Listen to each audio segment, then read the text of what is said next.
उत्तर प्रदेश की 25 बड़ी खबरों में आपका स्वागत है। रुख करते हैं खबरों की ओर। कानपुर में अनंत चतुर्दशी पर गणपति विसर्जन की भव्यता। अनंत चतुर्दशी के पावन अवसर पर कानपुर में गणपति बप्पा मौर्य के जयकारों के साथ भक्तों ने गंगा घाट पर मूर्तियों का विसर्जन किया। नम आंखों से भक्तों ने गजानन को विदाई दी। गंगा बैराज की कृत्रिम तालाब में विसर्जन हुआ। सिंधी कॉलोनी में बाबा कालीराम साहिब ने विशेष पूजा कराई। लाजपत नगर में बच्चों ने रंगोली सजाई। मथुरा के कलाकारों ने फूलों की होली भी खेली। पंडालों में सांस्कृतिक कार्यक्रम और शास्त्रीय संगीत प्रतियोगिताओं ने उत्सव में चार चांद लगाए। अगले बरस गणपति फिर आएंगे। तत्कालीन चौकी इंचार्ज पर मुकदमा, साक्ष्यों से छेड़छाड़ का आरोप। कानपुर के कुरिया चौकी के पूर्व इंचार्ज प्रमोद पटेल पर साक्ष्यों से छेड़छाड़ और हत्या के प्रयास की धारा हटाने का आरोप लगा है। कंठोघर खरगपुर गांव में 22 नवंबर 2024 को हुए जानलेवा हमले की विवेचना में उन्होंने कुल्हाड़ी फरसी की वार को डंडा दर्शाया। कोर्ट की बार बार तलब करने पर भी केस डायरी पेश नहीं की और गवाहों के बयान दर्ज नहीं किए। कोर्ट ने उनकी लापरवाही और आदेशों की अवहेलना पर सेन पश्चिम पारा थाने में मुकदमा दर्ज करने का आदेश दिया है। सर्किल रेट में राहत का दावा, हकीकत में आशियाना महंगा। कानपुर में नए सर्किल रेट लागू होने से घर खरीदना महंगा हो गया है। फ्लैटों पर 18 से 26% साझा सुविधा शुल्क खत्म कर राहत का दावा किया गया, लेकिन निर्माण लागत में 38 से 42% की वृद्धि ने इस राहत को बेअसर कर दिया। स्वरूप नगर में फ्लैट की निर्माण लागत 40% बढ़ी। 1000 से 2000 वर्ग मीटर की भूखंड पर 20% छूट दी गई, जबकि 2000 से 3000 वर्ग मीटर पर 25% और 3000 वर्ग मीटर से अधिक पर 30% छूट बरकरार है। पुरानी फ्लैटों पर 25 से 30% छूट से उनकी बिक्री बढ़ने की उम्मीद है। जीएसटी की नई दरों से बिजली कारोबार को राहत नहीं, दीपावली पर निराशा। कानपुर के बिजली बाजार को दीपावली पर जीएसटी दरों में राहत नहीं मिली, जिससे व्यापारियों में निराशा है। मनीराम बगिया के थोक बाजार में पिछले साल दीपावली पर 150 करोड़ रुपए से अधिक का कारोबार हुआ था। बिजली के उपकरण जैसे झालर, झूमर, बल्ब अब ज्यादातर स्वदेशी हैं, फिर भी 18% जीएसटी बरकरार है।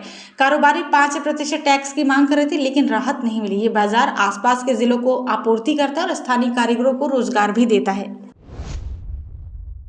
एमटी यूनिवर्सिटी में छात्र की बेरहमी से पिटाई, 90 सेकंड में 50 से 60 थप्पड़। लखनऊ की एमटी यूनिवर्सिटी में 26 अगस्त को एक छात्रा जानवी मिश्रा और उसकी साथियों आयुष यादव, मिलन बनर्जी, विवेक सिंह, आर्यमन शुक्ला ने बीए एलएलबी के छात्र शिखर केसरवानी को पार्किंग के कार के अंदर बेरहमी से पीटा। 90 सेकंड में 50 से 60 थप्पड़ मारे गए और वीडियो वायरल कर दिया गया।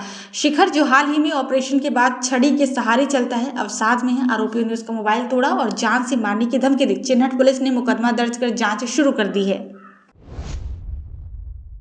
शताब्दी भवन में 2 नए मेडिकल स्टोर, 60 से 70% सस्ती दवाएं। लखनऊ के किंग जॉर्ज चिकित्सा विश्वविद्यालय के शताब्दी फेज 2 भवन में मरीजों को 60 से 70% सस्ती दवाएं मिलेंगी।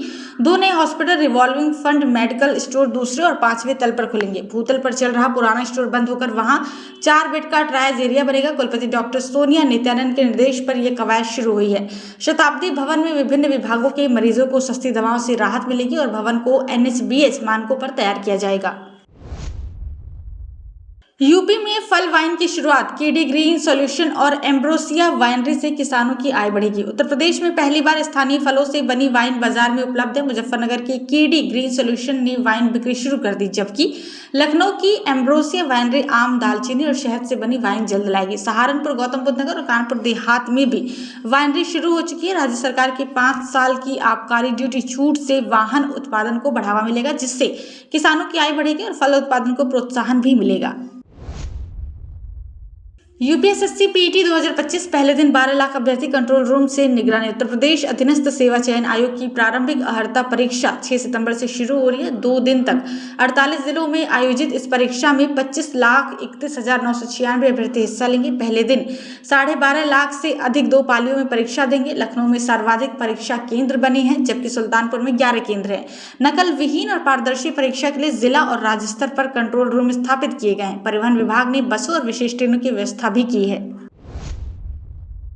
इन्वेस्ट यूपी की जीसीसी डेस्क लखनऊ बनेगा उभरता हब, 8 शहरों में निवेश को बढ़ावा। इन्वेस्ट यूपी ने वैश्विक क्षमता केंद्रों के लिए विशेष डेस्क स्थापित की है, जिसमें 4 कर्मचारी तैनात हैं। डेस्क निवेश प्रस्तावों को स्वीकृत कराने और नीति संशोधन के सुझाव देगी। उत्तर प्रदेश सरकार की जीसीसी नीति आईटी, वित्त और कस्टमर केयर जैसे क्षेत्रों में डेटा विश्लेषण, R&D और इंजीनियरिंग सपोर्ट को बढ़ावा देगी। नोएडा को वैश्विक हब, लखनऊ को उभरता हब और आगरा, मेरठ, कानपुर, गोरखपुर, वाराणसी, प्रयागराज को सैटेलाइट सेंटर्स के रूप में विकसित किया जाएगा। इससे 18 लाख युवाओं को रोजगार और बुनियादी ढांचे का विकास होगा। यूपी स्वास्थ्य विभाग में फर्जीवाड़ा, एक नाम से 6 एक्सरे टेक्नीशियन, डिप्टी सीएम ने दिए जांच के आदेश। उत्तर प्रदेश स्वास्थ्य विभाग में एक ही नाम, पिता का नाम, जन्मतिथि और पता वाले 6 व्यक्तियों के एक्सरे टेक्नीशियन के रूप में अलग अलग जिलों जैसे हाथरस, रामपुर, बांदा, बदायूं, बलरामपुर, फर्रुखाबाद में नौकरी करने का मामला सामने आया है। 2016 में अधीनस्थ सेवा चयन आयोग द्वारा हुई भर्ती में केवल एक अर्पित सिंह का नाम सूची में था। डिप्टी सीएम ब्रजेश पाठक ने इस फर्जीवाड़े की जांच के आदेश दिए। स्वास्थ्य विभाग ने सभी 6 व्यक्तियों के फोटो और नियुक्ति पत्रों की जांच शुरू कर दी है। अखिलेश का बीजेपी पर हमला, योगी ने दूसरों का हक मारकर कुर्सी हथियाई, उल्टी गिनती शुरू। सपा अध्यक्ष अखिलेश यादव ने भाजपा पर तीखा हमला बोला, कहा कि उनकी उल्टी गिनती शुरू हो गई है और अगले चुनाव में सरकार बदल जाएगी। बिना नाम लिए योगी आदित्यनाथ पर निशाना साधते हुए कहा कि वो दूसरों का हक मारकर कुर्सी पर बैठे हैं। अभावी प्रकरण पर तंज कसते हुए बोले कि वीडियो पिटाई से छात्रों को दुख होगा। स्कूल बंद करने, जीएसटी दरों और मतदाता सूची में हेरफेर के आरोप लगाए। अखिलेश ने अपने काफिले के 8 लाख के चालान का जिक्र कर व्यवस्था पर भी सवाल उठाए। फर्जी आईएएस सौरभ त्रिपाठी का निजी सचिव गौरव पांडे गिरफ्तार। लखनऊ की वजीरगंज पुलिस ने फर्जी आईएएस सौरभ त्रिपाठी के निजी सचिव गौरव पांडे को ग्लोब पार्क के पास गिरफ्तार किया। गौरव फर्रुखाबाद का रहने वाला सौरभ को वीआईपी प्रोटोकॉल दिलाने और उसके सोशल मीडिया अकाउंट्स का प्रबंधन करता था। वो फर्जी एनआईसी मेल आईडी का उपयोग कर प्रोटोकॉल, गेस्ट हाउस और सुरक्षा की व्यवस्था करता था। पुलिस ने गौरव के पास से 2 मोबाइल बरामद किए, जिनकी CDR और डेटा की जाँच हो रही है। सौरभ की 6 लग्जरी गाड़ियां, जिनमें बिहार की डिफेंडर और दिल्ली की मर्सिडीज शामिल है, जब्त की गई हैं।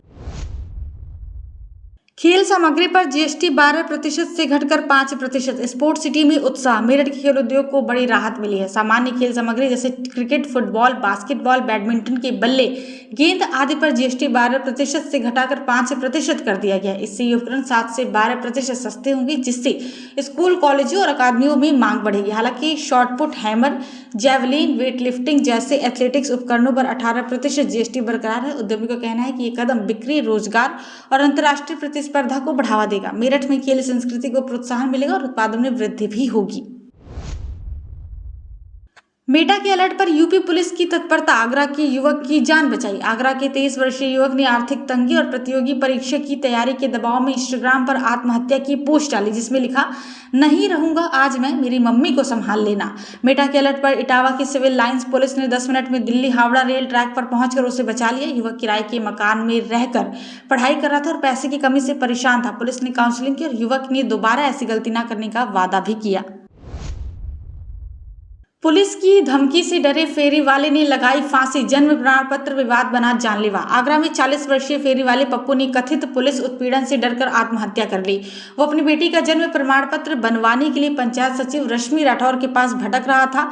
सचिव ने बिहार में जन्म होने का हवाला देकर आवेदन खारिज कर दिया। गलती से पप्पू के मोबाइल से सचिव को एक हिंसक वीडियो भेजा गया, जिसकी शिकायत रुनकता चौकी पर हुई। पुलिस ने धमकियां दी, जिससे डरकर पप्पू ने पेड़ से लटककर जान दे दी। वीडियो में उसने सचिव को जिम्मेदार ठहराया। डीसीपी सोनू कुमार ने जांच के आदेश दिए हैं।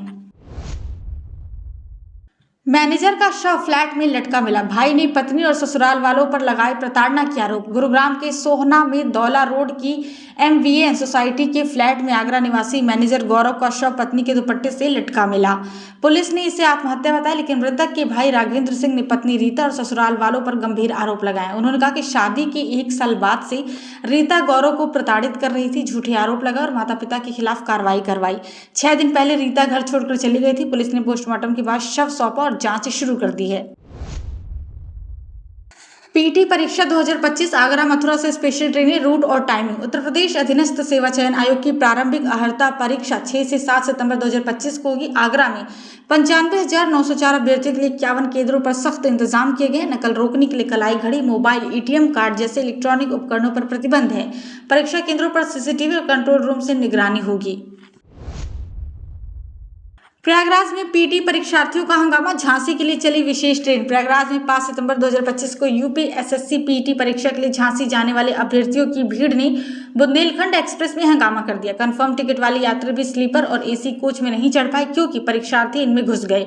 प्लेटफॉर्म 8 से 9 पर धक्का मुक्की और हंगामे के बाद आरपीएफ इंस्पेक्टर अमित मीना ने स्थिति संभालने की कोशिश की। डीआरएम के आदेश पर तत्काल एक विशेष ट्रेन रात 10:30 बजे प्रयागराज से झांसी के लिए चलाई गई, जिससे मामला शांत हुआ। अलीगढ़ की ऑटोमेटेड स्ट्रीट लाइट 12 घंटे में खराबी ठीक ना हुई तो 50 रुपए जुर्माना। नोएडा के बाद अलीगढ़ में पथ प्रकाश व्यवस्था ऑटोमेटेड होगी। सेंट्रल कंट्रोल मॉनिटरिंग सिस्टम से स्ट्रीट लाइटें जली और बंद होंगी। 32 करोड़ रुपए की लागत से 4 जोन में बटे शहर की 64,000 लाइटें इंटीग्रेटेड कंट्रोल सेंटर से जुड़ेंगी। खराब लाइट 12 घंटे में ठीक ना होने पर एजेंसी पर 50 रुपए प्रतिदिन जुर्माना लगेगा। 98% से कम लाइटें जलने पर भी कार्रवाई होगी। 5 साल की एमसी के लिए ई निविदाएं आमंत्रित की गई हैं। इससे ऊर्जा बचत, बेहतर प्रकाश और सुरक्षा बढ़ेगी। कैदी की जेल में संदिग्ध मौत, परिजनों ने प्रशासन पर लगाए लापरवाही के आरोप। अलीगढ़ जेल में दहेज हत्या के मामले में 5 साल से बंद जितेंद्र उर्फ जीतू की गुरुवार को संदिग्ध परिस्थितियों में मौत हो गई। परिजनों ने जेल प्रशासन पर लापरवाही का आरोप लगाते हुए जेल गेट पर हंगामा किया। जीतू को पाइल्स और पीलिया था और कोर्ट के बाहर इलाज के आदेश के बावजूद कोई कार्रवाई नहीं हुई। सुबह 6 बजे सांस लेने और पेट दर्द की शिकायत के बाद उसे जिला अस्पताल फिर जैन मेडिकल कॉलेज रेफर किया गया, जहाँ उसकी मृत्यु हो गई। पोस्टमार्टम में हार्ट अटैक कारण बताया गया। तमसा नदी किनारे 2 दोस्तों का आत्महत्या प्रयास, एक की मौत। आजमगढ़ के मड़िया मोहल्ले में तमसा नदी के तट पर 2 दोस्तों सुमित निषाद और आकाश निषाद ने गुरुवार रात एक पेड़ पर फंदा लगाकर आत्महत्या की कोशिश की।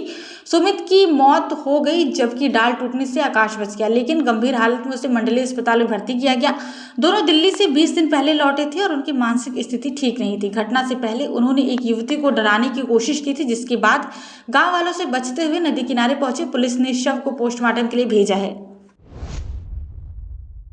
शिक्षक दिवस पर रिटायर्ड शिक्षक का आत्महत्या प्रयास, ट्रेन ड्राइवर ने बचाई जान। मऊ में 74 वर्षीय रिटायर्ड शिक्षक रामबली ने पारिवारिक कलह से तंग आकर शिक्षक दिवस पर लिच्छवी एक्सप्रेस के सामने कूदकर आत्महत्या की कोशिश की। गाजीपुर के नोनरा गांव निवासी रामबली को उनके बेटों ने घर से निकाल दिया था। 2012 में पश्चिम बंगाल से रिटायर होने के बाद 2019 में पत्नी की मृत्यु के बाद वो किराए के कमरे में रहते थे। ये उनकी चौथी आत्महत्या की कोशिश थी। ट्रेन ड्राइवर ने इमरजेंसी ब्रेक लगाकर उनकी जान बचाई। जीआरपी ने समझा बुझाकर उन्हें घर भेजा। गेम के लिए मोबाइल न मिलने पर 14 वर्षीय किशोर ने लगाया फंदा। आजमगढ़ के फूलपुर कोतवाली क्षेत्र के नियाउज गांव में 14 वर्षीय आदर्श उर्फ लबीस ने गुरुवार दोपहर मोबाइल गेम खेलने की अनुमति न मिलने पर आत्महत्या कर ली। कक्षा 8 का छात्र आदर्श ने मां के मना करने के बाद घर में चूल्हे से दुपट्टे के सहारे फंदा लगा लिया। मां 2 घंटे बाद दोपहर 3 बजे लौटी तो शव लटकता देख सन्न रह गई। चीख पुकार सुनकर ग्रामीण और पुलिस पहुंची। पुलिस ने शव को पोस्टमार्टम के लिए भेजा और जांच शुरू की। परिवार शोक में डूबा हुआ है। फैसल की मौत में शिक्षिका प्रेमिका समेत 4 पर एफआईआर का आदेश। अमरोहा में नौगांवा सादात के शिक्षक मोहम्मद फैसल की 19 अप्रैल 2025 को संदिग्ध मौत के मामले में अदालत ने उनकी शिक्षिका प्रेमिका और 3 अन्य के खिलाफ एफआईआर दर्ज करने का आदेश दिया। फैसल के पिता अशरफ अली ने आरोप लगाया कि शिक्षिका ने फैसल को प्रेम जाल में फंसाकर 10 लाख रुपए और प्लॉट हड़पा, फिर झूठा दुष्कर्म मुकदमा दर्ज करवाया। स्वजन का दावा है कि शिक्षिका और उसके साथियों ने फैसल को जहर देकर मारा। अदालत ने पुलिस को 7 दिन में कार्रवाई रिपोर्ट पेश करने को कहा है। 56 लड़कियों का अपहरण, लव जिहाद का संदेह, पुलिस जांच में जुटी। अंबेडकर नगर में 1 महीने में 56 लड़कियों, ज्यादातर नाबालिग और कमजोर वर्ग की, उनके अपहरण ने सनसनी मचा दी है। विश्व हिंदू परिषद ने इसे लव जिहाद करार दिया क्योंकि कई मामलों में मुस्लिम युवक शामिल हैं। 18 थानों में 56 एफआईआर दर्ज हुई, लेकिन 1.5 दर्जन मामले लोक लाज के डर से सामने नहीं आए। मालीपुर और अकबरपुर की मतांतरण की भी आरोप लगे। पुलिस अधीक्षक केशव कुमार ने रैकेट की बात से इनकार किया, लेकिन गंभीर जांच और कड़ी कार्रवाई का आश्वासन भी दिया है।